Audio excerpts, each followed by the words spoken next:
우리의 영적인 새로운 것을 깨닫기 원해서 당신의 종을 통해서 이렇게 모임을 주선해 주신 것을 감사함을 드립니다. 아멘. 듣는 저희가 하나님 우리의 작은 지식으로 인해서 하나님의 영광을 가리는 일들이 생기지 아니하도록 우리의 귀와 마음을 열어주시기를 소원합니다. 아멘. 하나님 또 강의하는 당신의 종을 붙들어 주셔서 첫 시간을 시작하게 하신 하나님 아버지 3일 동안도 하나님의 놀라운 역사를 당신의 종을 통하여 깨닫게 하여 주시기를 소원합니다. 아멘. 하나님 이 하나 교회 위에와 또 이 모임을 주선하는 당신의 종 위에도 함께해 주시기를 원하며 예수님의 이름으로 기도하옵나이다. 아멘. 여러분 반갑습니다. 여러분 이제 보신 분도 계시고 이제 처음 나오신 분도 계시는데, 여러분 들으신 분은 더 은혜 받고 또 처음 나오신 분은 이제 처음으로 많은 깊은 은혜를 받게 될 겁니다. 여러분 이제 교재를 주셨는데 가지고 계시는데 내가 거기 성경 구절을 다 써놨어요. 본래는 성경을 펼쳐서 찾아야 하는데 빨리 하려고 찾았습니다. 대신 반드시 같이 읽어봐야 해요. 여러분이 한번 읽어봐야 이 내용이 그 읽은 본문과 연관돼서 소화가 되는 겁니다. 그래서 이제 성경은 찾지 않더라도 여기 이제 본문에 여기 책에 나오는 성경을 꼭 읽으시고, 또 부탁하는 것은 여러분이 집에 가서 이 본문을 읽지 마시고 성경을 반드시 찾아 읽으세요. 성경을 찾아 읽어야 우아래가 연결이 되는 겁니다. 연결되니까 성경을 반드시 찾아 읽으시고, 이번에 빨리 진행하기 위해서 내가 이제 성경 본문 구절을 다 써놨어요. 그렇죠? 그래서 이제 성경을 찾는 시간을 지금 단축해서 양을 많이 하려고 합니다. 여기 전부 이제 210이 있죠? 210. 왜 210을 했을까? 여러분 이제 성경에 참 중요한 내용이 나와요. 사사기 2장 10절을 보면 어떤 것일까? 사사기 2장 10절. 그때 사람들이 여호와도 알지 못하고 여호와께서 이스라엘을 위하여 해주신 일도 알지 못했더라 그랬어요. 그래서 결과적으로 사사기는 타락한 시대죠. 혼란이 반복된 시대죠. 결정적인 원인이 여기 있어요. 하나님과 하나님이 그들을 해주신 일을 알지 못한 거예요. 그렇죠? 그러면 오늘 우리 신앙생활의 근거는 뭐냐면 하나님이 누구신가를 아는 거예요. 하나님이 나를 위하여 해주신 일이 무엇인가를 아는 거예요. 그것이 어디에 기록되는가? 성경에 기록됐어요. 성경을 통해서 하나님이 누구신가를 알죠? 성경을 통해서 하나님이 나를 위하여 무슨 일을 해주시는가를 알게 되는 겁니다. 그죠? 그러면 우리의 중요한 것은, 신앙생활의 가장 기초적이고 중요한 것은 성경을 제대로 아는 겁니다. 성경을 제대로 아는 거예요. 그래서 이제 이번에 성경을 이제 전체적으로 성경이 어떤 것인가를 우리 이제 알게 되는 좋은 기회가 될 것입니다. 그래서 이제 210 이것을 이제 3일 동안에 다 마쳐야 해요. 마쳐야죠. 자, 우리 이제 강의 들어가기 전에 여러분 스스로 자문자답해야 할 5가지를 이야기를 합니다. 여러분 스스로 자문자답해요. 첫째는 여러분 인생의 가장 중요한 일이 어떤 일일까? 그죠? 여러분 인생의 가장 중요한 일이 어떤 일이라고 생각해요? 어떤 일? 다른 이제 각자 나름대로 좋은 일, 어떤 것이 중요한가 생각하겠죠? 두 번째 질문은 우리가 예수를 믿어요. 그렇죠? 예수를 믿기 때문에 지금 이 자리에 나와 있죠? 왜 예수를 믿는가? 이게 두 번째 질문입니다. 여러분 왜 예수를 믿어? 왜 교회를 다녀요? 이게 분명한 목적이 있어야죠. 이건 첫 번째 질문의 답과 같아요. 인생의 가장 중요한 일은 하나님께 다시 돌아가는 일이에요. 왜 예수를 믿는가? 하나님께 다시 돌아가겠어요. 예수를 통해서만 하나님께 돌아갈 수 있기 때문이죠. 그렇기 때문에 예수를 믿는 겁니다. 그럼 세 번째는 우리가 예수를 믿는데 예수를 믿는 근거가 무엇일까? 그죠?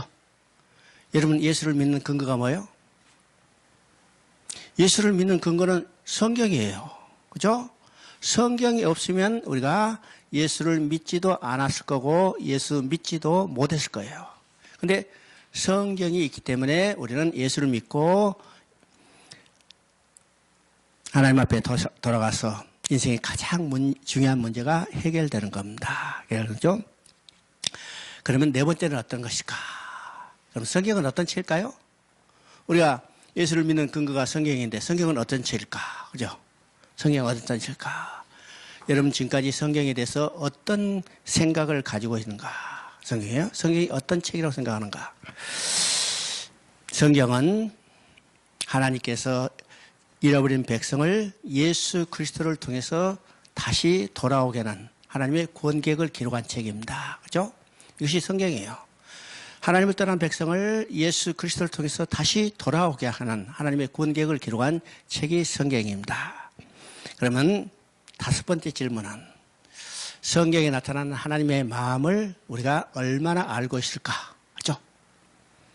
하나님의 마음을 우리가 얼마나 알고 있을까요? 우리가 성경을 많이 읽어. 또 성경을 많이 안다고 하지만은 성경에 나타나는 하나님의 마음이 무엇일까? 여러분 성경에 나타나는 하나님의 마음이 무엇이라고 생각해요? 이거 퀴즈. 그죠? 성경에 나타나는 하나님의 마음. 딱 두 단어로 이야기해야 해요. 딱 두 단어. 그러면 성경에 나타나는 하나님의 마음이 무엇일까? 두 단어. 두 단어가 뭘까? 그렇죠? 아주 간단한 이야기예요. 너무 잘 듣는 이야기고 교회에서 너무 자주 쓰는 이야기예요. 그렇죠?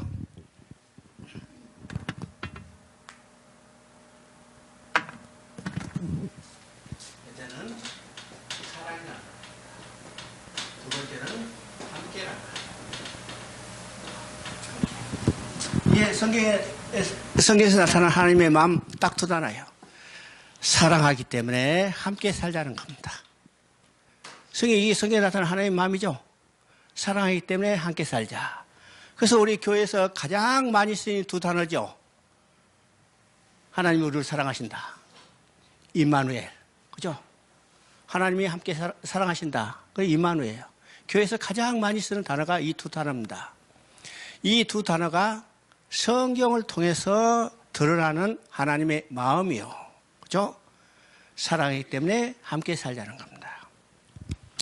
성경은 복잡한 이야기 아니라 아주 간단한 이야기라는 사실을 우리가 알아야죠. 하나님께서 우리를 사랑하기 때문에 우리와 함께 살자. 이것이 성경에 나타난 하나님의 마음이라는 사실입니다. 성경은 그것을 계속해서 어떻게 이루어 가실 건가를 하나님이 어떻게 이루어 오셨는가를 역사적인 사건을 통해서 기록해서 오늘 우리에게 보여준 책이 성경이라는 사실입니다. 그러니까 이 하나님이 사랑하기 때문에 함께 살자 이 일을 어떻게 이루어나가는가. 그렇죠? 이것이 성경이라는 사실을 우리가 생각해야 합니다. 이제 본문으로 들어가기 전에 이런 서론에 있는 것처럼 기독교와 다른 종교가 다른 점이 무엇인가를 한번 생각해 봐야 합니다. 우리는 기독교라는 종교를 가지고 있고 또 다른 사람은 자기 나름대로의 다른 종교를 가지고 있어요. 이 땅에 종교를 가지고 있지 않은 사람이 없죠? 모든 사람들이 어떤 형태든지 종교를 가지고 있어요. 그러면 우리가 가지고 있는 기독교와 다른 사람이 가지고 있는 다른 종교가 어떻게 다를까 우리는 생각해 봐야 합니다. 왜 이것이 중요해요? 다르기 때문에 우리는 다른 사람에게 기독교를 전하는 거죠. 만약 다른 점이 없다면 전할 필요가 없죠. 다르기 때문에 전해요. 그럼 그 다른 점이 어떤 것인가를 생각해 봐야 합니다.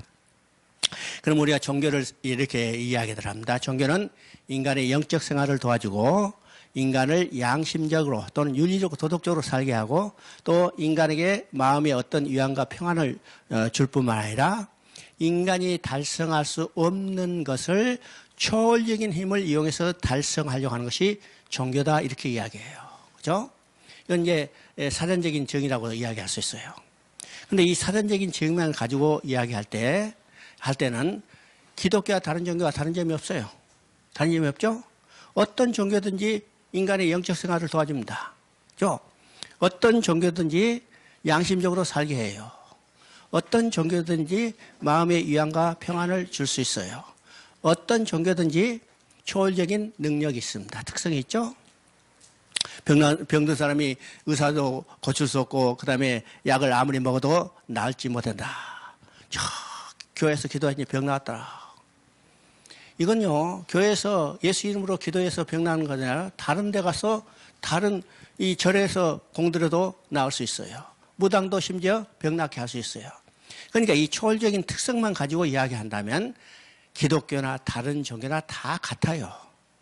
더 나아가서 종교의 정의만 가지고 이야기할 때 기독교나 다른 종교나 다 같습니다. 자, 이것 때문에 오늘날 종교다원주의가 나오죠. 혼합주의가 나오죠. 기독교나 다른 종교 다 똑같으니까 종교 간의 평화를 유지하고 잘 먹고 잘 사자. 이런 형태의 종교다원주의가 나옵니다. 그런데 우리가 가지고 있는 기독교와 다른 사람이 가지고 있는 다른 종교가 어떻게 다른가를 알아야죠. 분명히 달라요. 그럼 어떻게 다른가 알아야죠. 그러면 우리가 종교를 크게 나눠서 두 가지로 이야기할 수 있습니다. 첫째는 인간 중심의 종교와 또 하나는 하나님 중심의 종교예요. 그러면 이 두 개를 나누는 기준이 뭘까? 이 기준은 누구에게 주도권이 있느냐에 따라서 달라집니다. 인간 중심의 종교는 인간 자신에게 주도권이 있어요.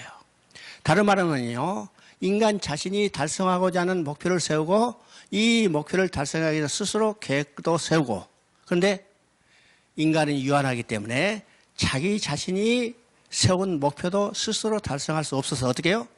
초월적인 힘을 이용해서 달성하려고 하는 것이 인간 중심의 종교입니다. 기독교를 제외한 모든 종교는 다 이 범죄에 속해 있어요. 그렇죠?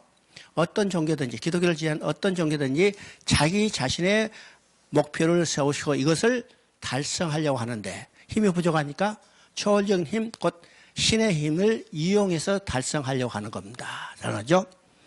여러분, 구다는 것이 어떤 것이요? 바로 그런 범죄에 들어가죠. 귀신의 힘을 이용해서 자기 계획과 목적을 달성하려고 하는 거예요. 불교도 마찬가지입니다. 불교도 부처는 어떤 것이냐면 인간이 스스로 노력해서 자기 자신이 신이 되는 것이 부처입니다. 부처죠? 그래서 불교에는 부처가 많아요. 왜요? 오랜 고행과 깨달음을 통해서 자기 자신이 신이 된 것이 부처죠? 부처죠. 중국에 가니까 어느 절에 100만 개의 부처가 있다고 그러세요. 한국에도 어디 절에 10,000개? 내가 옛날에 들으니까 10,000개의 부처가 있다고 그러고, 그거 많다고 그러는데 중국은 비교도 안 되죠. 100만 개. 그죠? 이게 인간 중심의 종교입니다. 그러면, 하나님 중심의 종교는 어떤 종교일까? 하나님이 자신이 달성하고자 하는 목표를 세우시고 이것을 달성하기에는 계획도 스스로 세우시고 이 모든 것을 하나님 자신이 하나님의 방법으로 달성하려고 하는 것이 하나님 중심의 종교입니다. 하나님 중심의 종교죠. 기독교는 철저히 하나님 중심의 종교입니다. 하나님 중심의 종교. 하나님이 자신의 계획을 세우시고 또 이것을 달성할 수단과 방법도 하나님이 친히 결정하시고 이 모든 것을 하나님 자신이 성취해 가는 것입니다. 성취해 가는 거죠. 그러면 인간이 할 수 있는 일이 뭘까? 하나님이 하시는 일에 순종해 가는 겁니다. 순종해 가는 거. 그러면 인간이 하나님 하신 일에 순종하기 위해서는 하나님과 계획과 목적을 알아야죠. 알았는데 근본적으로 인간은 하나님의 계획과 목적을 알 수 없어요. 왜일까요? 유한한 인간이 무한하신 하나님의 계획과 목적을 알 수 없죠. 우리 속담에서요. 야, 자식이 부모 마음 모른다고 이야기하죠. 왜요? 유한한 인간이 무한하신 하나님의 마음을 알 수 없는 것처럼 자식이 부모를 마음이 다 알 수 없는 것처럼 유한한 인간이 하나님의 무한하신 하나님의 마음을 다 알 수 없어요. 그런데 알 수 있어요. 언제 알 수 있을까? 하나님이 자신의 계획과 목적을 인간에게 알려줬을 때 알 수 있죠. 알려주는 것을 우리가 다른 말로 하면요, 계시라고 그럽니다. 그래요. 계시를 기록해놓은 척이 다른 말로 하면요, 성경이에요. 그죠? 이건 성경은 하나님의 계시, 다른 말이면 하나님의 계획과 목적, 이것을 이루게 하는 수단과 방법도 인간에게 알려주시는 책입니다. 그래서 이 계시를 적어놓은 책이 성경이고 우리는 성경을 근거로 신앙생활하기 때문에 기독교를 계시의 종교라고 그러죠. 계시의 종교. 우리 다른 종교를요, 깨달음의 종교, 불교 같은 경우를 특별히 깨달음의 종교라고 합니다. 자기 이성으로 어떤 이치를 깨달아요. 근데 기독교는 인간의 이성으로 그걸 깨달을 수 없어요. 하나님이 알려주셔야 해요. 알려주시는 것을 우리가 계시라고, 계시를 기록한 책이 성경이고 우리는 성경을 근거로 신앙생활을 하기 때문에 우리는 기독교를 계시의 종교라고 합니다. 계시의 종교라고 그래요. 우리 이제 성경을 다른 면에서, 아니 성경이 아니라 종교를 다른 면에서 분류해 보면 이 고등 종교와 하등 종교가 있어요. 그러면 고등 종교와 하등 종교가 어떻게 구별되는가? 경전의 유무를 가지고 고등 종교와 하등 종교로 나눕니다. 경전의 근거에서 신앙생활하는 종교를 우리가 고등 종교라고 그래요. 기독교도 우리가 성경이라는 경전이 있죠. 불교도 경전이 있고 유교도 경전이 있고 심지어 이슬람교도 경전이 있고 이 경전을 근거로 신앙생활하는 종교를 우리가 고등 종교라고 합니다. 경전이 근거 없이, 그렇죠?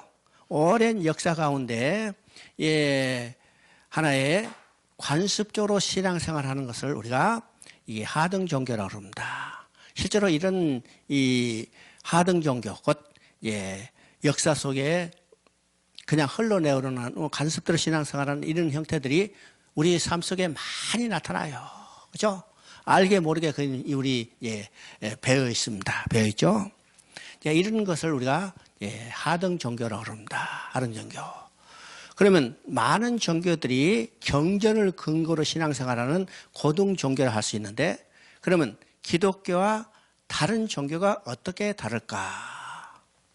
다 경전을 가지고 있죠? 고등 종교의 경전을 가지고 있지만은 어떻게 다를까? 이 경전의 내용이 다르기 때문입니다.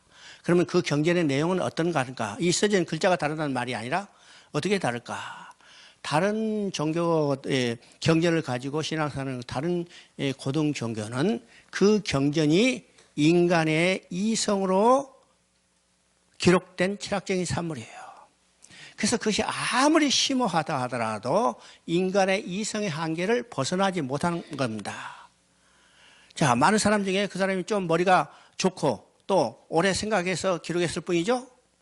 이것이 그러나 근본적으로 그 사람의 이성의 한계를 벗어나지 못해요. 벗어나지 못합니다. 그런데 기독교는 우리가 가지고 있는 성경은 인간의 이성 활동에 의해서 기록된 철학적인 산물이 아니고 하나님의 일하심을 기록한 거죠. 하나님의 일하심을 역사적인 사건을 통해서 기록해서 우리에게 보여준 책이라는 겁니다. 그죠? 그래서 기독교가 우리가 가지고 있는 이 성경은 철학책이 아니에요. 철학책이 아니에요. 인간의 이성 활동에 기록된 철학적인 사물이 아니에요. 그렇죠? 하나님의 일하심을 역사적인 사건을 통해서 기록해서 우리에게 보여준 책이에요. 그래서 우리가 가지고 있는 성경은 철학책이 아니고 역사적인 기록이라는 사실입니다. 역사적인 기록. 그래서 이 경전 자체가 다른 종교가 가지고 있는 경전과 우리가 가지고 있는 경전이 근본적으로 다르다는 사실을 우리가 먼저 알아야죠. 알아야 합니다. 그러면 하나님은 이제 이 성경은 하나님의 일하심을 역사적인 사건을 통해서 기록해서 오늘 우리에게 보여주는데 그러면 하나님의 일하심은 어떤 일일까? 그렇죠? 하나님의 일하심은 어떤 일일까? 우리 이제 우선 에베소서 3장 8절을 한번 읽어보면 여기 3장 8절을 보면, 아니, 8절 9절을 읽어보면, 예를 들면 안 찾아도 돼요. 그냥 들으시면. 9절을 읽어보면, 영원전부터 만물을 창조하신 하나님 속에 감추어 있는 비밀의 경륜을 드러내미라 그랬어요. 영원전부터 만물을 창조하시는 하나님 속에 감춰져 있는 비밀의 경륜 그랬어요. 그럼 여기서 이제 경륜이라는 말이 있죠. 경륜. 경륜은 어떤 일을 잘 계획하고 이걸 조직적으로 성취하는 것을 우리가 경륜이라고 합니다. 경륜이라고 그러죠. 그러면 하나님께서 어떤 일을 잘 계획해가지고 이것을 조직적으로 성취해 갔을까? 그죠? 이것을 다른 말하면요. 한마디로 말하면 하나님의 구원 계획입니다. 구원 계획을 잘 계획하시고 이걸 조직적으로 성취해 갔어요. 성취하죠? 이것이 하나님의 비밀의 경륜, 곧 하나님의 구원 계획입니다. 구원 계획이죠. 그러면 이 구원 계획을 역사적인 사건을 통해서 기록해서 오늘 우리에게 보여준 책이 성경인데, 그러면 이 구원 계획은 구체적으로 어떤 일일까 하는 걸 생각해 봐죠. 생각하자. 먼저 이제 구원 계획 할 때, 구원 계획 하면 여러분 이제 어떤 생각이 들어요? 구원 계획이 뭐라고 생각해요? 구원 계획. 구원 계획. 그죠? 구원 계획. 이런 우리가 성경을 볼 때 너무나 어렵게 배웠어요. 그죠? 너무나 어렵게 배웠어. 구원 계획. 여러분, 자식 잃어버리면 찾으실 거예요? 안 찾을 거예요? 안 찾아. 돈 들고, 이제 속썩인데 뭘 찾아? 그죠? 돈 들고 속썩이더라도 같이 있을 때는 힘들고 이게 두들겨 패고 싶지만은 잃어버리면 어떻게 해요? 찾아야죠. 끝까지 찾으죠. 그렇죠? 찾지는 부모 아니죠? 바로 부모가 잃어버린 자식을 찾는 이야기. 이거 구원 계획입니다. 그죠? 하나님께서 잃어버린 자기 백성을 찾는 이야기. 이게 하나님의 구원 계획이에요. 하나님 그냥 아주 간단한 이야기입니다. 우리가 구원 계획하면 맨 지금까지 이제 신학적으로 배웠기 때문에 복잡하게 머릿속에 그 생각해요. 근데 아주 구원 계획은 간단하죠? 잃어버린 자식 찾는 이야기. 하나님께서 잃어버린 자기 백성 찾는 이야기. 지금 성경은 똑같은 관점으로 지금 보고 있다는 사실을 우리가 보게 됩니다. 여러분, 이 머릿속에 이걸 정리돼요. 야, 자식 잃어버리면 반드시 찾지. 이게 부모의 마음이지. 하나님도 잃어버린 자기 백성 반드시 찾지. 이게 하나님의 마음이에요. 이게 하나님의 구원 계획입니다. 구원 계획이죠. 이번 기회에 여러분이 아주 간단한 것으로 우리가 성경이 어떤 것인가 이해할 겁니다. 성경은 하나님이 사랑하기 때문에 함께 살자는 이야기예요. 이 관점이 들어있어야 합니다. 그래서 어떻게 해요? 잃어버린 백성 반드시 찾는 거예요. 여러분 자식을 사랑하기 때문에 어떻게 해요? 함께 살기 위해서 잃어버리면 반드시 찾아요. 이게 하나님의 마음이죠. 이게 부모의 마음이죠. 그죠? 부모의 마음입니다. 자, 그러면 하나님이 영원 전부터 만물을 창조한 하나님 속에 감추던 비밀의 경륜, 곧 하나님이 잘 계획하시고 이걸 조직적으로 성취해가는데 이것이 하나님의 구원 계획이다. 구원 계획이죠. 자, 요한복음 5장 17절을 읽어보면 여러분 한번 찾아보세요. 성경.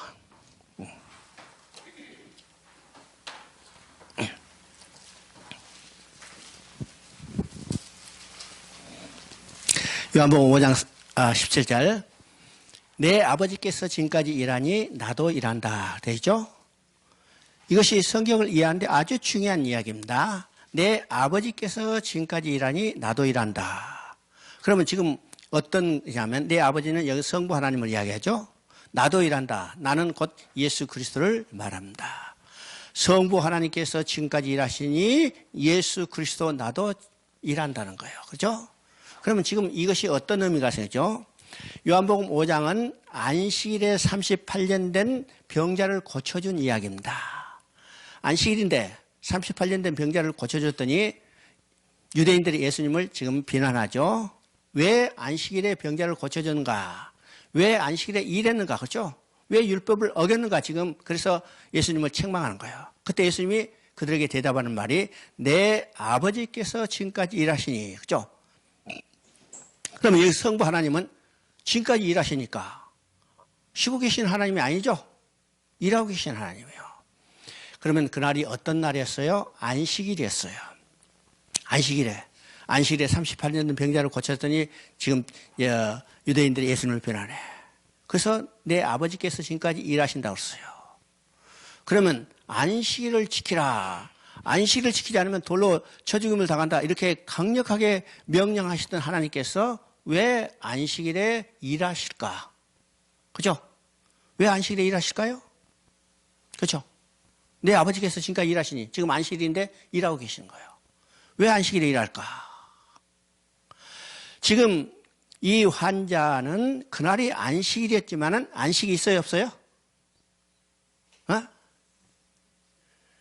지금 그날은 안식일이요.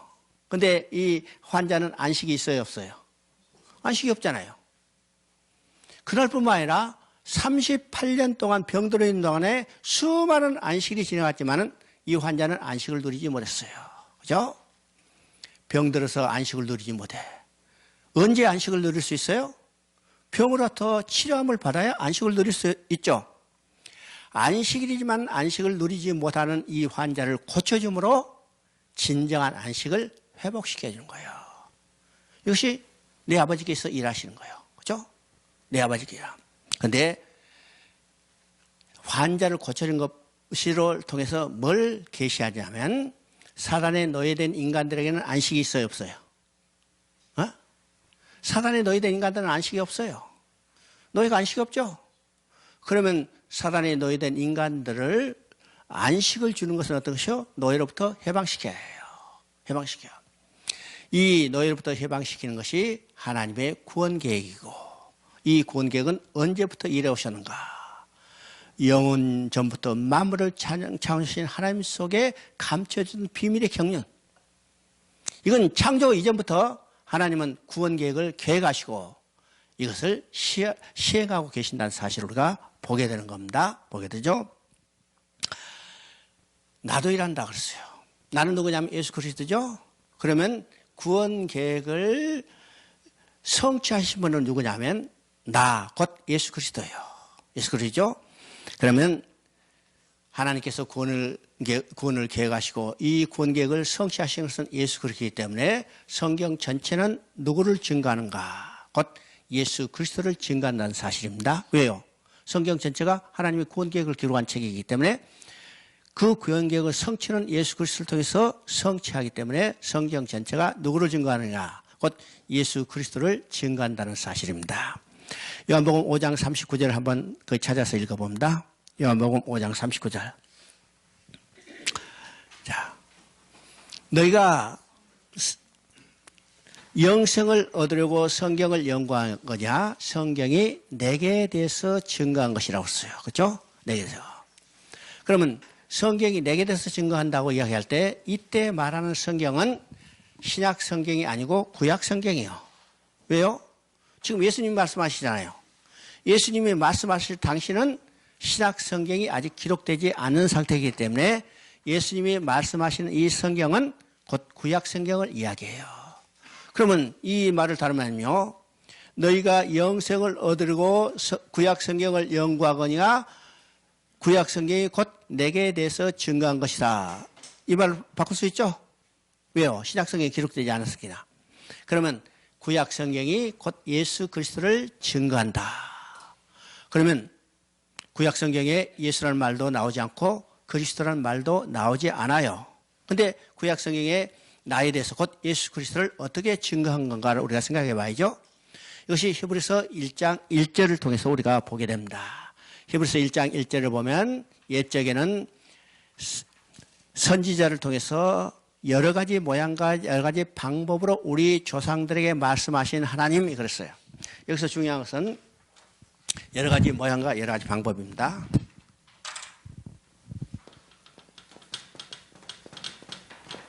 방법. 자, 이것이 이제 구약성경이죠. 구약성경에는 여러 가지 모양과 여러 가지 방법으로 우리 조상들에게 말씀하신 하나님이 그랬어요. 그러면 여기서 여러 가지 방법과 여러 가지 모양은 어떤 것일까? 네 가지로 이야기할 수 있어요. 첫째는 사람들입니다. 그죠? 두 번째는 사건들이요. 세 번째는 모형들입니다. 네 번째는 예언들이요. 이제 구약성들은 많은 사람과 많은 사건과 모형과 예언들이 나오는데 이것들을 통해서 누구를 증거하냐면 예수 그리스도를 증거하는 겁니다. 증거하죠? 그러면 사람이요. 처음에 나온 사람이 누구냐면 아담이죠. 우리는 인류의 조상, 그러면 아담이지만은 실상 아담은 인류의 조상일 뿐만 아니라 오실 자의 표상이라 곧 예수 그리스도를 증거하는 첫 번째 사람이라는 겁니다. 첫 번째 사람이요. 거기에 나오는 노아도 아브람도 모세도 다윗도 누구를 증거하냐면 예수 그리스도를 증거하는 거예요. 그럼 모세를 통해서 이루어진 일이 어떤 것인가? 모세를 통해서 이룬 일이 어떤 일이 있어요? 이스라엘의 애굽에 내려가서 노예는 그들을 건져내신 것이 모세를 통해서 이루어졌어요. 그럼 이건 또 뭘 예표해요? 사단에 노예된 인간들을 누구를 통해서 건져내요? 예수 그리스도를 통해서. 그러니까 모세도 누구를 증거냐면 예수 그리스도 증거하죠. 증거해요.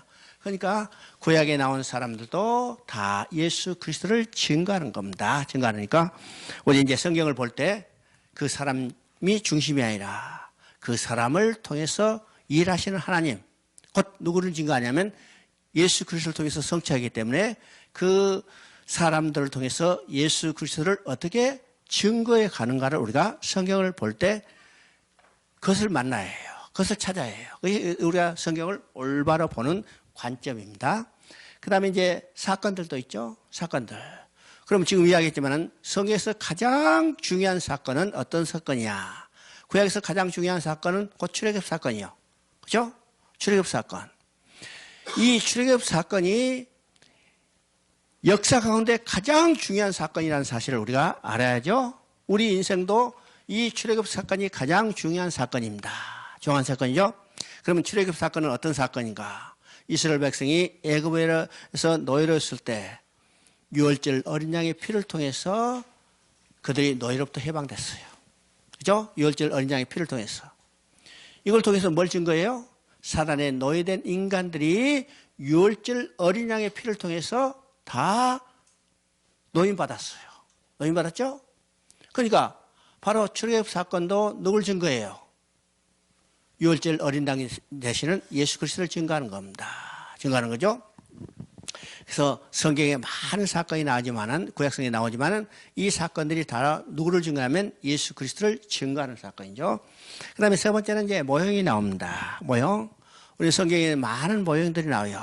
첫 번째 나오는 모형이 어떤 것일까? 제일 처음에 나오는 모형이 창세기 3장 21절에 가죽옷이라는 모형이 나와요. 가죽옷. 창세기 3장 21절 한번 읽어봐요.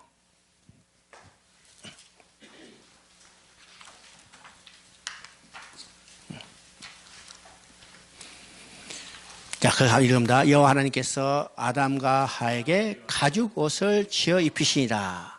여기 이제 가죽옷이라는 말이 나오죠. 이 가죽옷도 하나의 모형이에요. 자, 아담이 죄를 짓고 하나님 앞에 벌거벗었다고 그랬어요. 벌거벗게 쫓겨났죠? 쫓겨난 인간을 돌아오기 위해서 하나님이 가죽옷을 지어 입히셨어요. 그러면 이 가죽옷은 어떤 것이요? 죄인인 우리들에게 가죽옷을 지어 입힐 것을 예표하죠? 이 가죽옷은 곧 어떻게 해요? 가죽옷을 지어 입히기 위해서는 짐승이 죽어야 해요. 어린 양이 죽어야 해요. 바로 예수 그리스도의 죽음을 보여주는 겁니다. 그 다음에 이제 다른 모형들도 있죠. 반석이라는 모형도 있어요. 또 놋뱀이라는 모형도 있어요. 기생나비 자기 집 창문틀에 달았던 붉은 줄도 모형이에요. 모형이죠. 이런 모형들을 통해서 누구를 증거하냐? 예수 그리스도를 증거해요. 그죠? 예수 그리스도. 그 다음에 예언들이 있어요. 예언서에서 나오는 많은 예언들이 있죠. 우리가 제일 잘 아는 것 같이 이사야 7장 14절에 처녀가 잉타의 아들을 낳으니 그 이름을 임마누엘이라라. 곧 예수님이 태어나서 이것이 성취됐어요. 많은 이 예언서에서 나오는 예언들이 신약에 와서 성취된 것을 보죠. 스가랴 9장 9절에 보면 예수님이 예루살렘에 올라가실 때 나귀 타고 올라가시는 것이 예언되어 있어요. 신약의 복음서에 진짜로 예수님이 예루살렘에 올라갈 때 나귀 타고 올라가시죠. 또 스가랴 13장에 보면 예수님이 은 30에 팔릴 것이 예언됐어요. 그죠? 예수님은 정확히 가룟 유다에서 은 30에 팔렸어요. 그러니까 많은 예언들을 통해서 예수 그리스도를 증거하는 겁니다. 그래서 여러 가지 모양과 여러 가지 방법으로, 그죠? 여러 가지요. 그러면 우리가 구약을 읽을 때, 그죠? 신약은 이제 그 아들로 우리에게 말씀하시다니까 예수님이 오셔서 행하는 일들이 신약에 기록되어 있습니다. 그러면 신구약 66권 전체는 누구를 증거해요? 예수 그리스도를 증거하는 겁니다. 예수 그리스도를 증거하죠. 그러니까 우리가 성경을 읽을 때 어떤 성경을 읽든지 가장 중요한 전제는 그 성경이 예수 그리스도를 증거한다는 사실입니다. 그러니까 우리가 성경을 읽을 때 그곳에서 무엇을 찾아야 하면 예수 그리스도를 찾아야 해요. 그곳에서 예수 그리스도를 만나야 해요. 이것이 우리가 성경을 읽는 가장 중요한 핵심이에요. 그런데 지금까지 우리는요, 교훈적인 것을 많이 찾았죠. 내게 유익한 것이 뭘까? 이 교훈적인 것들을 찾았는데 그런 방법으로 우리가 신앙생활이 올바로 이루어지지 않는다는 사실입니다. 아시죠? 그래서 성경 읽을 때 가장 중요한 점은 바로 어떻게 해요? 성경 전체가 예수 그리스도를 증거한다는 사실을 우리가 가장 중요한 전제를 가지고 성경을 읽을 수 있어야 합니다. 이것이죠. 자, 서론 부분은 이 정도로 끝내고 그 다음에 이제 앞으로 들어갑니다. 서론 부분이 지금 보통 같으면 하루를 강의해야 하는데 지금 이제 끝냈죠. 창세기 66권 중에서요. 이제 성경 66권 중에서 창세기가 제일 최초로 배치되어 있죠. 배치해서. 그러면 이제 우리가 창세기 하면 어떤 생각이 드냐면, 야, 창조에 관한 많은 정보를 우리에게 제공하는구나. 이렇게 생각할지 몰라도, 우리가 창세기 전체가 50장 중에 창조의 기사는 딱 2장밖에 없어요. 그렇죠? 창조에 관한 기사는 2장밖에 없어. 그러면 창조에 관한 기사가 2장이면 극히 적은 양이죠? 극히 적은 양이에요. 그러면 창세기 전체가 우리에게 창조에 관한 많은 정보를 제공한 목적이 아니라는 사실을 우리가 깨닫게 된 거죠. 그죠? 그래서 이게 창세기를 통해서 창조에 관한 많은 정보를 우리가 찾으려고 하면 쉽지 않다는 거예요. 그죠? 쉽지 않아. 왜요? 하나님께서 창조에 관한 많은 정보를 우리에게 제공하고 있지 않잖아요. 그죠? 아까 얘기했잖아요. 우리가 하나님의 마음을 알 수 없어요. 알 수 없죠? 근데 알 수 있어요. 알 수 있는 것은 하나님이 우리에게 알려주셨기 때문이요. 알려주신 부분만 우리가 알 수 있죠? 알려주면. 근데 창조에 관한 것을 많은 양을 알려주지 않았다는 것은 우리가 창조에 관한 것을 우리가 많이 알 수 없다는 거예요. 알 수 없다는 거죠? 그러면 하나님께서 창조에 관한 많은 정보를 우리에게 제공하게 한 목적이 아니라 창세기를 통해서 가장 중요한 것은 하나님의 창조의 목적이 무엇인가를 아는 겁니다. 어떻게 어떤 방법으로 창조했는가 이런 이 과학적인 정보를 우리가 많이 알려고 노력해봤자 많이 알 수 없다는 거예요. 왜요? 많이 안 알려주셨잖아요. 그러나 그렇기 때문에 창조에 관한 많은 과학적인 지식 정보를 알려고 노력하는 것보다도 창세기를 통해서 하나님이 성경 전체를 통해서 하시려고 하는 하나님의 마음이 무엇인가 우리는 먼저 그것을 알아야 해요. 알아야죠?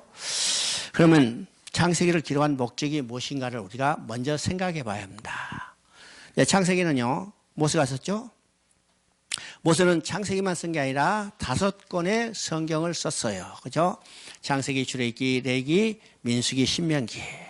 그러면 창세기를 제외한 나머지 4권의 책은 모세와 함께 애굽에서 나온 이스라엘 백성이 현재 경험한 역사적인 사건입니다. 그렇죠?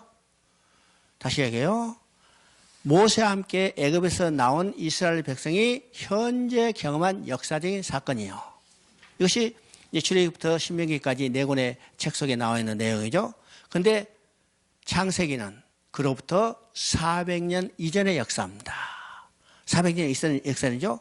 창세기 마지막에 뭘로 끝나요? 요셉의 죽음으로 끝났으니까 요셉 때는 어떤 것이요? 자기 아버지가 이스라엘 가족들을 데리고 애굽에 내려온 시대니까 그럼 그 시대부터 지금 출애굽기는 400년 이후의 역사예요. 그러니까 창세기는 출애굽기 시대로부터 400년 이전의 역사입니다. 역사였죠. 이 창조로부터 이스라엘 야곱이 애굽에 내려갈 때까지 역사. 그죠?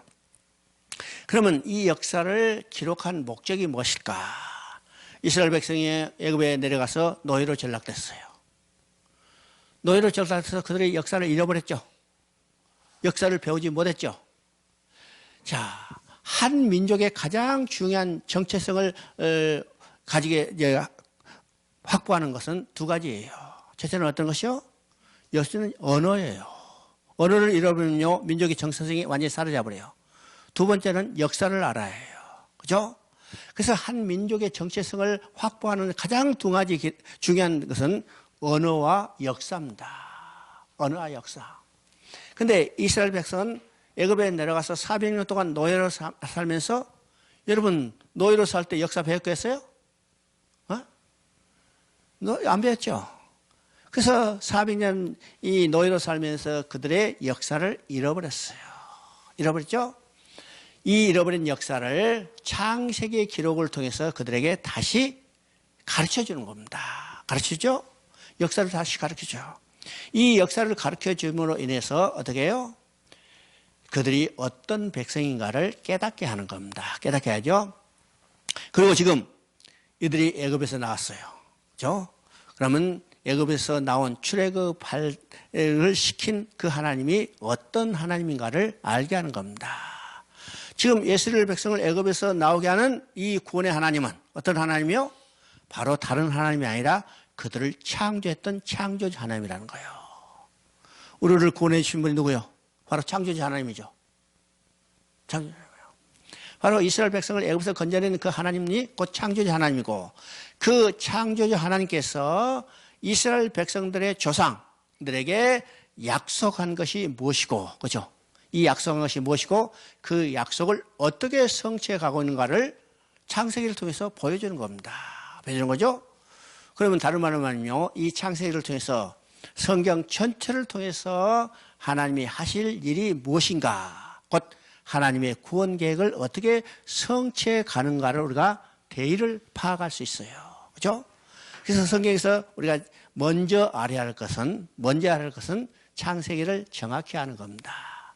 그 중에서도 우리의 창세기 1, 2, 3장을 정확히 이해할 때 성경 전체를 통해서 하나님이 하실 일이 무엇인가를 정확히 깨닫게 되고, 그래서 우리가 성경이 어떻게 해요? 쉽게 읽어지는 거예요. 그래서 우리가 창세기를 이제 잘 알아야 합니다. 잘 알아요. 그래서 이제 창세기를 우리가 잘 알아야 하는데, 그죠? 창세기를 잘 알아야 하는데, 창세기를 어떤 관점에서 봐야 할 것인가? 지금까지 창세기를 통해서 볼 때 아까는요, 어떤 과학적인 정보를 얻기 위한 많은 노력들이 필요했지만은 실제로 창세기에는 많은 과학적인 정보를 우리에게 제공하지 않고, 창세기를 통해서 우리가 깊이 알아야 할 것은 하나님의 창조의 목적이 무엇인가를 알아야 해요. 이것이 성경을 이해하는 데 가장 핵심이라는 사실을 알아야 합니다. 그럼 하나님 마음이 뭘까? 여기서 알죠. 사랑하기 때문에 함께 살자는 거예요. 이게 창세기에 나와 있는 가장 중요한 핵심이에요. 그죠? 이것을 이제 좀 우리가 구체적으로 살펴보도록 하겠습니다. 그래서 1장 1절을 보면 이제 여러분 이제 교재를 순서로 이제 쭉 나가요. 아주 내가 빠른 속도로 지금 이해할 테니까 여러분 이제 졸면 어디까지 가버려요? 요새는 기차들이 빨라가지고 잠깐 졸면 가버리니까. 자, 1장 1절을 여러분 이제 순서로 쭉 합니다. 1장 1절. 태초에 하나님이 천지를 창조하시니라. 그죠? 이건 하나님이 역사의 주인인 것을 선포하는 겁니다. 그죠? 여기는 하나님이 누구신가에 대한 설명이 없어요. 하나님이 무슨 일을 하시는가에 대한 장엄한 선포만 있었습니다.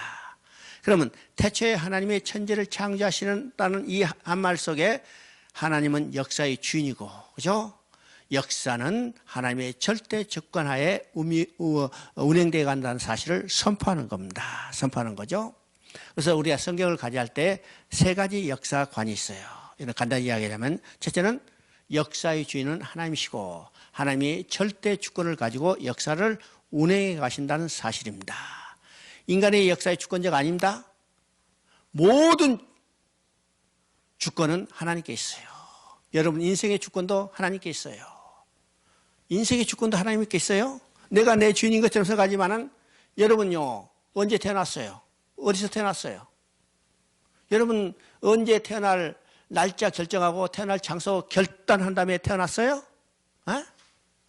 아무도 그렇게 하지 않았죠? 어디서 태어난지도 모르고 언제 태어난지도 모르고 태어나고 나니까 그때 누가 가르쳐 주니까 알았어요. 지금도 모르는 사람도 있잖아요. 자기 생일 모르는 사람도 있잖아요. 안 가르쳐 주니까 모르는 거예요. 이건 언제 왜 태어난지 자기도 결단하고 태어난 게 아닙니다. 언제 죽을 거예요? 어디서 죽을 거예요? 아무도 모르잖아요. 아무도 몰라. 그럼 내 인생의 주권자가 누구예요? 나를 이 땅에 보내신 분이 있고 거둬가신 분이 있어요. 바로 나도 아니고 내 부모도 아니고 나를 이 땅에 보내신 분 하나님이요. 나를 이 땅에서 거둬가신 분 하나님이요. 그러니까 내 인생의 주권자도 누구예요? 하나님이에요. 하나님이에요. 그래서 하나님이 내 인생의 주인이고 하나님께서 절대 주권을 가지고 내 인생을 친히 이끌어 가신다는 사실을 우리가 분명히 알아야 합니다. 분명히 알죠? 두 번째 이제 우리가 성경을 볼 때 가져야 할 역사 인식은 두 번째는 하나님의 역사는 시작과 끝이 있다는 거예요. 시작과 끝이 있어. 자, 시작과 끝이 있다는 것은 어떤 의미일까? 끝이 있다는 것은 도달할 목표가 있다는 겁니다. 그죠? 도달할 목표가 있어요. 그래서 하나님의 역사는 도달할 목표를 향해서 일정한 방향으로 진행해 가는 겁니다. 진행해 가는 거예요. 이것을 이제 직선적 역사관이라고 한다. 그런데 이건 시작할 때 단순한 반복적인 목표가 아니라 이 목표는 더 완전하고 성숙한 목표예요. 성숙한 목표죠. 그래서 우리는 더 안전하고 성숙한 목표를 향해서 일정한 방향으로 진행해 가는 것이 하나님의 역사고 우리 인생의 역사라는 거예요. 그러면 우리 인생에 돌아갈 목표가 분명히 있다는 거죠. 이것을 우리가 신앙의 목표라고 그럽니다. 이번 시간에 이번 이제 강의 때 내가 역점적으로 강조할 것이 뭐냐? 우리 신앙의 목표가 무엇인지를 여러분이 확실히 알아야 해요. 신앙의 목표가 분명해야 우리가 신앙에 방황하지 않죠? 방황했습니다. 그래서 하나님의 역사는 시작과 끝이 있다는 거예요. 세 번째 우리가 이제 성경을 볼 때 가져야 할 역사 인식은 어떤 거인가? 하나님은 자신의 계획과 목표와 계획을 반드시 완성하시고 끝내시는 겁니다. 다시 얘기해요. 하나님 자신의 목표와 계획을 반드시 완성하시고 끝내신대요. 이 말은 다른 말하면요. 하나님은 절대로 실패하지 않아요. 하나님은 절대로 중단하고 포기하지 않아요. 반드시 완성하시고 끝내신다는 거죠. 이것이 우리 구원에도 확신이 있습니다. 우리 구원도 하나님이 우리를 구원하고 계획했다면 그 일은 절대로 실패하지 않아. 절대로 포기하지 않아. 중단하지 않고 반드시 완성하시고 끝낸다는 사실이죠. 이것이 우리가 성경 전체를 볼 때 성경은 하나님의 일하심을 역사적인 사건을 통해서 우리 기록해서 우리에게 보여줬기 때문에 우리가 성경을 볼 때 가져야 할 세 가지 중요한 역사 인식입니다. 첫째는 역사의 주인은 하나님이시고 두 번째는 하나님의 역사는 시작과 끝이 있고 세 번째는 하나님이 자신의 목표와 계획을 반드시 완성하시고 끝내신 거. 그래서 하나님은 절대로 실패하지 않고 중단하지 않고 포기하지 않고 반드시 완성하시고 끝내신다는 겁니다. 그렇죠? 자, 우리 이제 설명이 좋게 우리가 다시 2장 1절을 이제 봅니다. 여러분 5번 한번 보십니다. 5번. 천지와 만물이 다 이루어지니 하나님이 그가 하시던 일을 7전에 마치시니 그가 하시던 모든 일을 그치고 7째 날에 안식하시니라. 여기서 지금 2장 1절 2절을 썼는데 여기에는 두 가지 중요한 단어 개념이 나오죠. 첫째는 완성이라는 개념과 두 번째는 안식이라는 개념입니다. 여기 지금 2장 1절 2절은 아주 성경 전체를 이해하는데 아주 중요한 개념이에요. 여러분 이제 완성과 안식의 개념인데 여러분 지죠? 천지 만물이 다 이루어지니라. 이게 1절에서 완성의 개념입니다. 그리고 2절에서는요. 모든 일을 그치고 7째 날에 안식하시니라.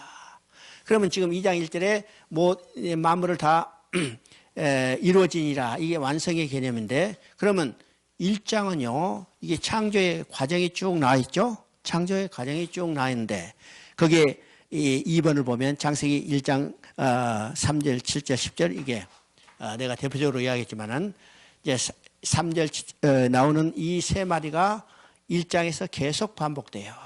그러면 첫째 말이 뭐냐면 하나님이 이르시되 다른 말이면 하나님이 말씀하시되 이런 거예요. 두 번째는 그대로 되니라. 세 번째는 하나님이 보시기에 좋았다는 말이죠. 그렇죠? 이 세 마디가 7번에서 11번까지 반복돼요.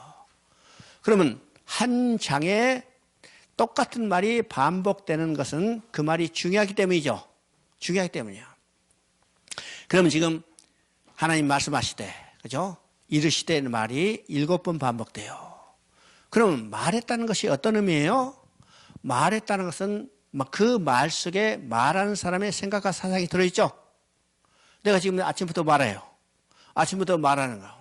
이건 분명히 이 말 속에 내 생각과 계획이 들어있어요.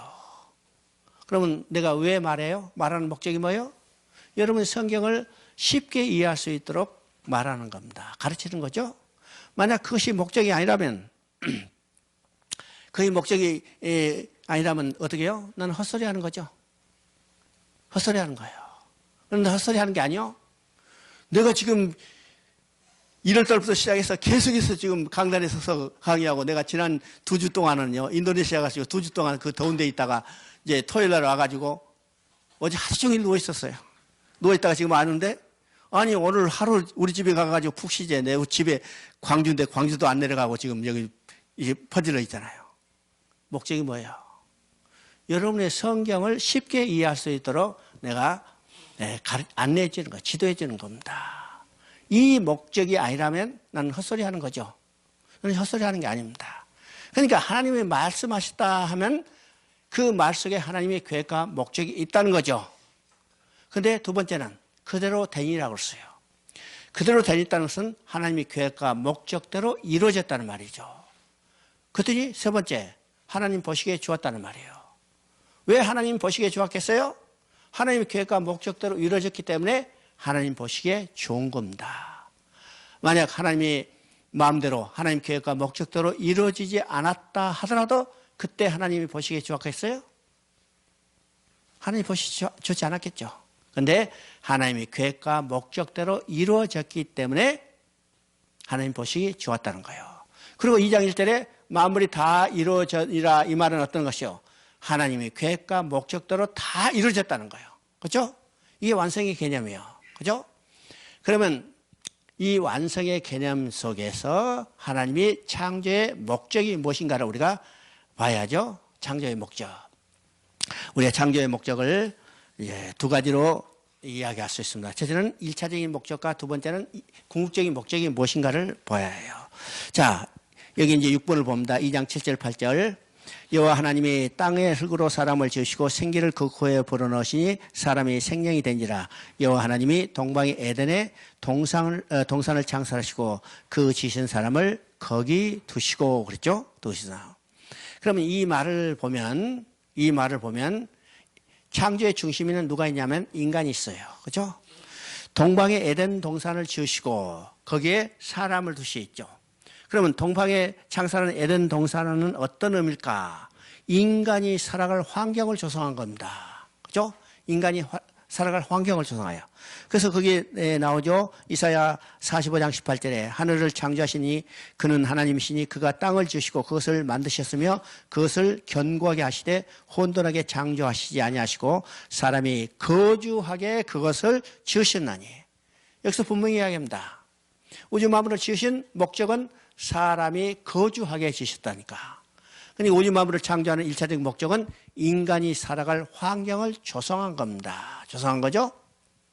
그래서 창조의 중심에는 인간이 있다는 뜻이요.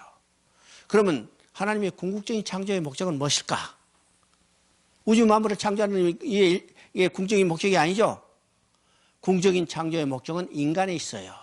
그러면 인간을 창조한 목적이 무엇일까를 우리 이제 1장 16절부터 27절까지를 봅니다. 3번을 봅니다.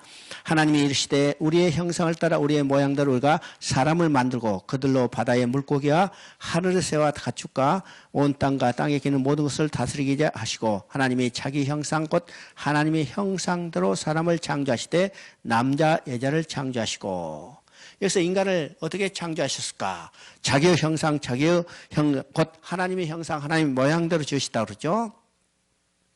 그래서 자기의 형상, 자기의 모양이 어떤 의미인가를 생각해 봐야 합니다. 그러면 하나님은 영이시기 때문에 우리가 가지고 있는 이 육신의 존재, 이런 모양은 아니라는 사실이죠. 그렇죠? 하나님 영이시니까 우리가 가지고 있는 이 눈, 코, 입을 가지고 있는 이 육신의 형상은 아니라는 거예요. 그러면 하나님은 형상이라는 것은 어떤 것일까? 곧 인간에게 하나님의 영을 불어넣으셨죠. 그렇죠? 이것이 2장 7절에 나오죠. 흙으로 지으시고 생기를 불어넣으니 생명이 된지라. 그러면 인간에는 어떤 게 있었어요? 하나님의 영이 들어와 있어요. 그죠? 영이 있기 때문에 영적인 하나님과 교제의 대상으로 지으신 겁니다. 이것이 하나님의 형상, 하나님의 모양이란 의미예요. 이게 핵심의 의미입니다. 여러 가지로 이야기하지만 핵심의 의미는 인간 속에 하나님의 영을 불어넣으시고 영이신 하나님과 인격적인 교제가 가능한 대상으로 지으셨다는 거예요. 지으셨다는 거죠. 그럼 그 목적이 뭘까요? 왜 인간만이 하나님의 영을 불어넣으시고 영적인 하나님과 교제할 수 있는 교제의 대상으로 지으셨을까? 하나님의 창조의 목적은 그 영적인 존재 인간을 하나님이 창조하신 우주 만물 가운데 두시고 하나님과 인간이 함께 살면서 기뻐하며 즐거워하며 그의 영광을 드러내는 데 있어요. 이것이 하나님의 창조의 목적이고 이것이 곧 하나님의 안식입니다. 안식. 그래서 그죠? 성경에서 가장 중요한 것은 사랑하기 때문에 함께 살자는 거예요. 사랑했죠? 여러분이 자식을 낳았어요. 그죠? 이 자식 낳는 것과 우리가 유사한 대비를 할 수 있습니다. 여러분 자식을 낳았어요. 왜 자식을 낳았어요? 사랑하기 때문에 함께 살게 했어요. 그죠? 하나님도 우주 만물을 창조했어요. 그 중에 인간이 우주 만물의 창조의 중심이요. 핵심이죠? 인간을 창조한 인간은 자기 형상, 곧 인격적인 교제의 대상으로 지으셔서 인간과 함께 살면서 어떻게 해요? 기뻐하며 즐거워하며 그의 영광을 드러내는 데 있다는 사실이요. 여러분 이것을 확실히 기억해야 합니다. 창조의 궁극적인 목적. 창조의 궁극적인 목적은 안식에 있어요. 그렇죠? 안식을 다른 말로 말하면 인격적인 교제가 가능한 대상으로 지으시고 인간을 지으시고 인간과 함께 살면서 그죠? 기뻐하며 즐거워하며 그의 영광을 드러내는 것이 하나님의 창조의 목적이라는 겁니다. 목적이죠. 이 목적을 알아야 구원의 목적도 알 수 있어요. 잃어버린 자를 찾는 구원의 목적도 알 수 있어요. 왜 찾아요? 왜 찾아? 찾아서 함께 살면서 기뻐하며 즐거워하며 그의 영광을 드러내는데 그렇죠? 그러니까 창조의 목적과 구원의 목적은 다른 것이 아니라 동일한 거예요. 여러분 자식 낳았어. 왜 낳았어요? 함께 살면서요. 기뻐하며 즐거워하며 함께 살겠죠? 잃어버렸다. 반드시 찾는다고 했어요. 왜 찾아요? 왜 찾아요? 함께 살면서 기뻐하며 즐거워하며 살기 위해서 찾는 거예요. 그러니까 창조의 목적과 구원의 목적이 동일해요. 이것만 여러분이 머릿속에 정리가 되면 성경은 아주 간단한 책이에요. 잃어버린 거 찾는 일이요. 그렇죠? 어떤 방법으로 찾을 건가? 누구를 통해서 찾을 건가? 그 이야기입니다. 아주 간단한 이야기죠? 우리 성경을 너무나 어렵게 이해하지만 실제로 이것만 딱 머릿속에 정리되면 하나님의 창조의 목적이 뭘까? 다른 말로 구원의 목적이 뭘까? 간단한 이야기라는 사실입니다. 자, 1장 28절을 봅니다. 그 4번. 하나님이 그들에게 복을 주시며 하나님이 그들에게 이르시되 생육하고 번성하여 땅에 충만하라. 땅을 정복하라. 바다의 물고기와 하늘의 새와 땅에 움직이는 모든 생물을 다스리라. 하나님이 인간을 자기 형상대로 주시고 인간에게 복을 주셨죠. 이 복의 개념이 어떤 것인가를 우리가 잘 알아야 합니다. 이 복의 개념은 이미 복이라는 말은요 1장 22절에 나와 있어요. 여러분 1장 22절을 보면 어떻게 되는가? 하나님이 생물을 주시고 그 생물들에게 주신 축복이죠. 생육하고 번성하여 충만하라. 그죠? 생물에게 주신 복이 생육하고 번성하여 충만하라 주셨어요. 그런데 여기는 지금 1장 28절은 복이 나오는데 이건 하나님이 자기 형상대로 지은 인간에게 주신 복이죠. 복이기 때문에 이 복의 개념이 조금 다르다는 사실이에요. 그러면 인간에게 주신 복은 어떤 건가? 생육하고 번성에 충만하라. 그리고 뭐라고 써요? 아니, 정보하고 다스리라. 두 개가 더 들어있죠? 정보하고 다스리라. 그래서 생육하고 번성하고 충만하라는 것은 모든 생물에 주신 복과 동일해요. 그죠? 그래서 식물도 번성하고 동물도 번성하고 인간도 번성해야 해요. 번성해야 해요. 그래서 자식을 많이 낳아야죠. 이 번성하는 것은 하나님 주신 복인과 동시에 사명이에요. 이런 것이요. 복만 누린 게 아니라 하나님 주신 사명이에요.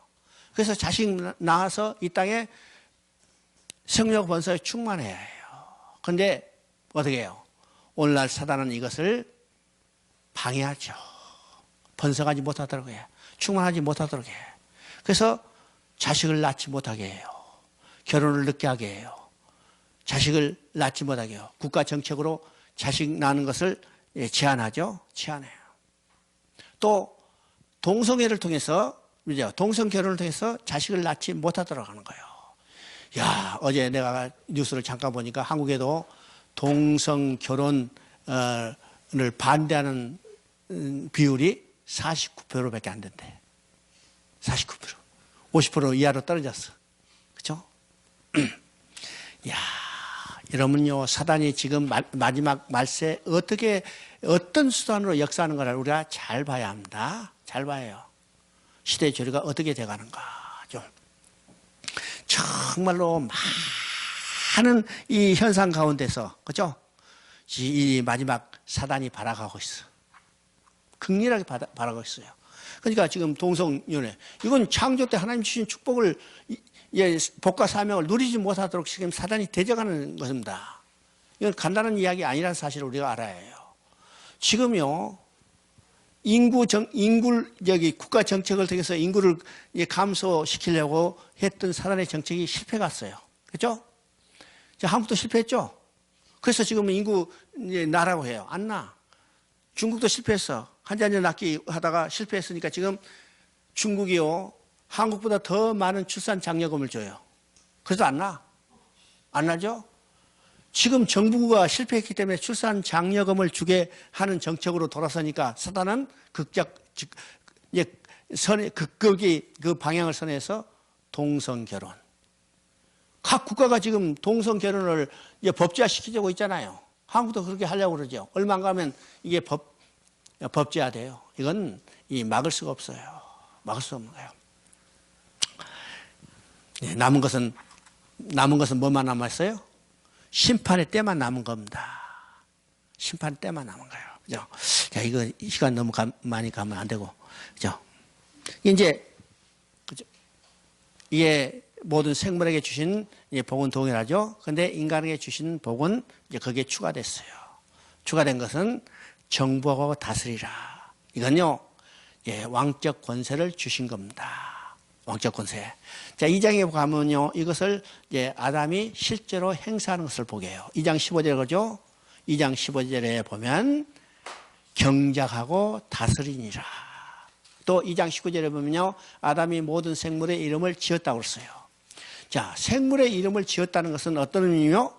이름을 지었다는 것은 단순히 사람 개똥이라고 불렀다는 그런 의미가 아니라, 이름을 지었다는 것은 두 가지 중요한 개념이 있습니다. 첫째는 이름을 지었다는 것은 자유 소유로 확보하는 거예요. 두 번째는 통치의 권세를 행사하는 겁니다. 여러분이 지금 한국 정부의 소유고 한국 정부의 통치를 받아요. 왜요? 여러분 이름이 한국 주민등록에 기록되어 있죠. 그렇죠? 내가 중국에 가서 똑같이 중국 학생들 앞에서 이게 같이 서 있어. 그런데 나는 중국 통치를 안 받아요. 왜요? 나는 중국 정부의 호국에 기록되지 않았죠. 똑같이 중국 사람하고 같은 시간에 같은 자리에 앉아 있어도 난 달라요. 그죠?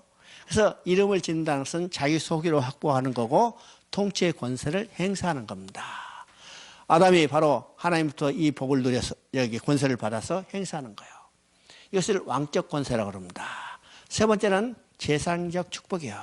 하나님이 인간을 자기 형상대로 지은 목적은, 가장 중요한 것은 자기 하나님의 영광을 찬송케 하는 거예요. 찬송케 하죠. 이걸 다른 말은요, 재상적 축복인데 어디서 나타나냐면 2장 15절에 경작한다는 말이에요. 우리 이제 한글 성경에는 경작한다는 말로 번역되어 있지만은 이 경작한다는 말 속에는 중요한 것이 있습니다. 물론 이제 농사를 짓는다는 개념도 있지만 그보다 더 중요한 것은 예배 드린다는 개념이에요. 예배 드린다는 개념이죠.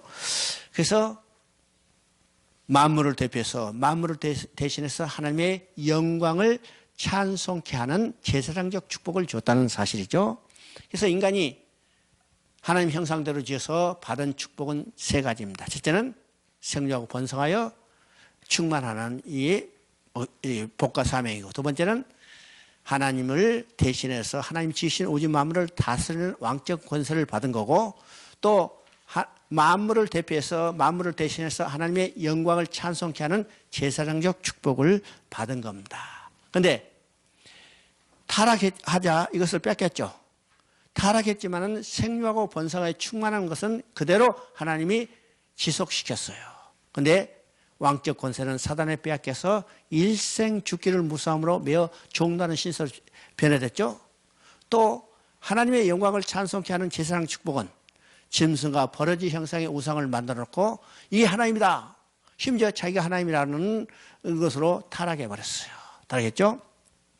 그런데 하나님이 예수 그리스도를 통해서 다시 돌아오게 하자, 회복시키자. 어떻게 해요? 이 왕적 권세가 회복된 거예요. 그래서 여러분, 이제 구원받은 여러분들은 지금 신분이 어떠냐면 왕같은 제사장이죠. 창조 때 주시던 이 축복이 회복되는 겁니다. 회복되는 거죠. 자, 2장 17절 한번 읽어봅니다. 2장 17절. 선악을 알게 하는 나무의 열매는 먹지 말라. 내가 먹는 날에는 반드시 죽으리라 하시라. 자, 우리가 이제 이 말을 일반적으로 금령이라고 그럽니다. 금령. 하나님이 먹지 말라. 분명히 먹지 말라는 이 금령이죠. 인간적으로 볼 때는 금령이에요. 하나님이 명령을 어겼기 때문에 범죄하고 하나님 앞에 쫓겨났다. 자, 이렇게만 단순히 이야기하면 하나님을 어떤 하나님으로 만드시냐면 하나님을 고약한 심술궂은 고약한 하나님으로 만들게 돼요. 그렇죠? 그러면 이 내용이 어떤 의미를 가지고 있는가? 이 말씀을 주신 하나님의 마음이 어떤 것인가를 우리가 헤아려 봐야죠. 헤아려 봐야 합니다. 그러면 이 창세기 2장 17절을 주신 하나님의 마음이 어떤 것인지를 알기 위해서는 성경을 통해서 나타나는 하나님과 인간의 관계가 어떤 관계인가를 우리가 생각해 봐야 해요. 그죠? 어떤 관계이기 때문에 이 말씀을 통해서 어떤 관계를 유지하기를 원하신가 우리는 생각해 봐야 합니다. 그래서 성경을 통해서 나타난 하나님의 마음은 이제 하나님과 인간의 관계를 우리가 세 가지 관계로 이야기합니다. 첫째 관계는 왕과 백성의 관계예요. 그죠? 여러분 교재에 다 나와 있어요. 자, 하나님이 우주 만물을 지으시고 인간을 지으시는 것은 하나님이 하나님 나라를 건설하게 한 목적입니다. 그래서 나라에는요, 왕이 있어야죠. 또 백성이 있어야죠. 그래서 하나님 나라이기 때문에 하나님이 왕이시고 자기 형상대로 지은 인간이 하나님 나라의 백성이에요. 그죠? 백성이에요. 그러면 우리가 나라를 생각할 때 왕이 있고 백성만 있으면 나라가 성립될 수 있을까? 그죠? 왕이 있고 백성만 있다면 나라가 성립될 수 있을까? 그럴 것 같지만 실제로 그렇지 않아요. 왕이 백성을 다스리는 주권이 있어야만 나라가 성립되는 거예요. 그렇죠? 만약 왕이 백성을 다스리는 주권이 없다면 이건 허수아비 왕이죠. 허수아비 왕입니다. 그래서 나라가 성립돼서는 왕이 백성을 다스리는 주권이 있어야 해요. 주권이. 그러면 주권은 뭘로 나타나요? 왕명으로 나타나죠. 오늘 이번 국가에서는 법으로 나타나요. 법으로 나죠. 그래서 창세기 2장 17절은 왕이신 하나님께서 그 백성을 다스리게 하는 법이었다는 사실입니다. 법이요. 그런데 문제는 뭐냐? 백성인 인간이 이 법을 지키지 못했던 데 있습니다. 만약 백성인 아담과 하와가 이 법을 지켰다면 어떻게 돼요? 하나님이 통치하는 나라에서 하나님이 주신 생명으로 하나님의 공급을 받으며 하나님의 보호를 받으며 하나님과 영원히 함께 살 수 있어요. 그렇죠? 근데 문제는 백성인 아담과 하와가 이 법을 지키지 못했던 데 있습니다. 그래서죠? 두 번째 성경에서 나타난 하나님과 인간의 관계는 남편과 아내의 관계입니다. 남편과 아내의 관계예요.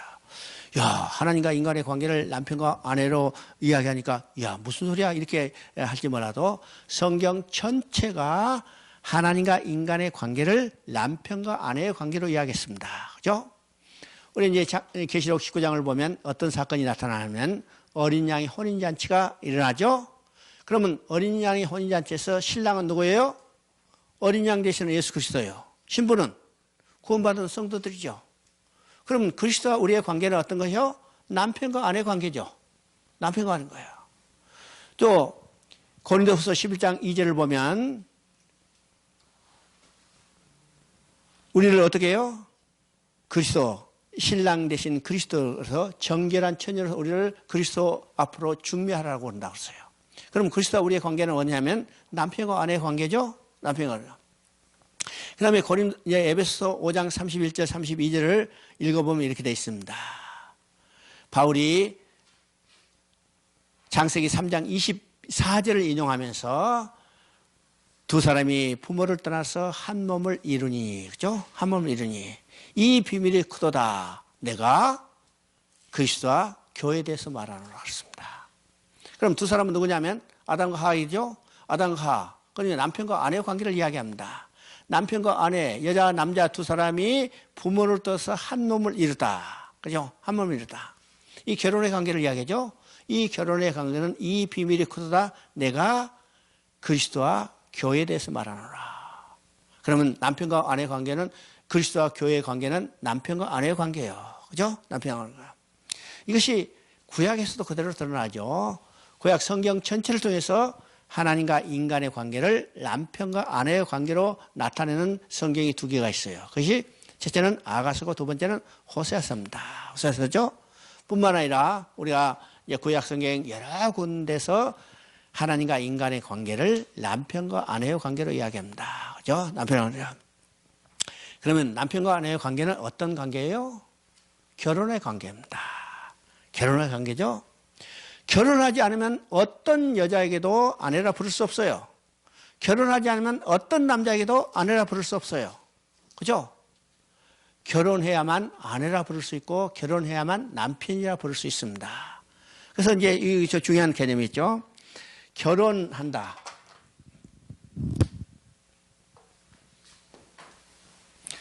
남녀가 만나서 이제 눈이 뿅 가죠. 눈이 뿅 가. 그래서 사랑하게 되죠. 사랑하게 돼요. 그럼 이 사랑이라는 개념 속에 어떤 개념이 있어요?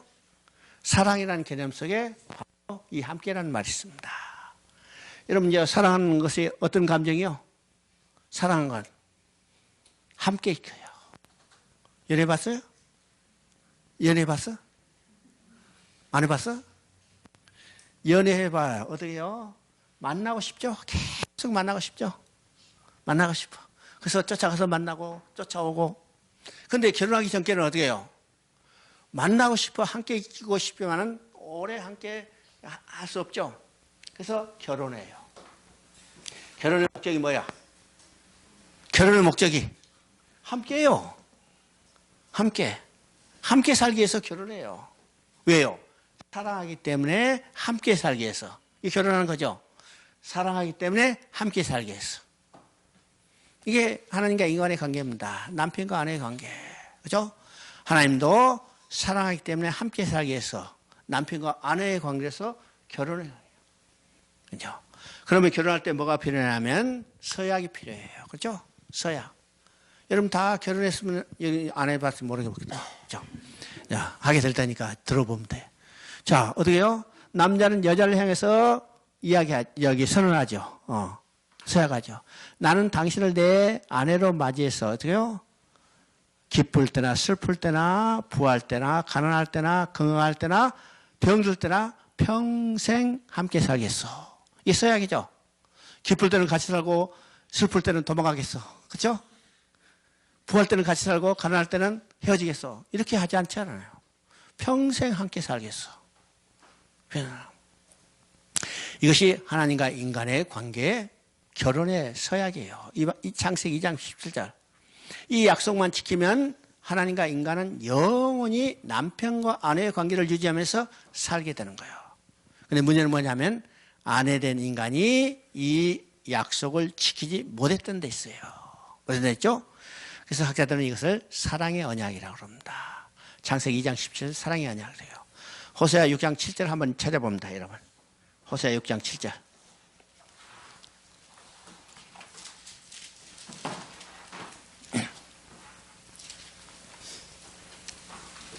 거기 있으니까 잠깐만요. 호세아 6장 7절이죠. 거기 보면 아담이 언약을 어겼다고 그랬어요. 그러면 아담이 언약을 어긴 언약은 어떤 것이요? 창세기 2장 17절 선악과를 따먹은 거죠. 그러니까 창세기 2장 17절은 언약이라는 것이 성립이 되고 이 호세아서를 통해서 아담이 언약을 어겼다는 의미가 뭘까? 호세아서는 하나님과 인간의 관계를 남편과 아내의 관계로 전체를 드러내는 성경이기 때문에 바로 아담이 언약을 낸 것은 사랑의 언약을 어겼다는 것과 마찬가지입니다. 그죠? 네, 세 번째 관계는 아버지 아들의 관계예요.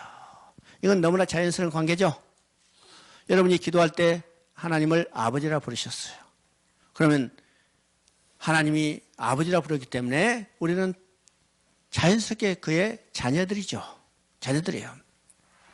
그래서 이 아버지 아들의 관계는 하나님과 우리들의 관계, 곧 이 관계를 아버지 아들 관계로 이야기하는데 이 관계는 어떤 것이요? 육신의 부자 관계보다 훨씬 더 강한 겁니다. 육신의 부자 관계는 어떤 것이요? 유한한 관계예요. 첫째는 시간적으로 유한하죠. 두 번째는 능력적으로 유한해요. 능력적으로. 지금 우리 학생들 여기 와 있어. 부모는 어디 있냐? 저 미얀마에 있어. 지금 이 부모로도 할 수 있어요? 없어요? 못해. 그죠? 시간적으로 유한할 뿐만 아니라 능력적으로 유한해요. 근데 하나님 아버지는 이들과 함께 계시고 이들을 다 지금 보고 계시고 필요를 채워주시는 분이라는 사실이에요. 그죠? 언제부터까지? 육신의 부모는 살아있을 동안만이 그 일을 감당할 수 있지만은 그것도 다 못하지만은 영원부터 영원까지요. 이것이 하나님과 인간의 관계는 곧 아버지와 아들의 관계죠. 아들의 관계. 이것은 바로 순종의 관계입니다. 순종이에요. 그래서 창세기 2장 17절은 우리가 이야기한 대로 금지 명령이 아니라 하나님과 인간이 영원히 함께 살기를 원하시는 하나님이 마음을 드러내는 거고 이 언약만 지키면 하나님과 인간은 영원히 함께 사는 거예요. 문제는 인간이 이 언약을 지키지 못했던 데 있습니다. 못했던 데 있죠? 자, 잠깐 쉬었다 싶다. 45분에 시작할 테니까.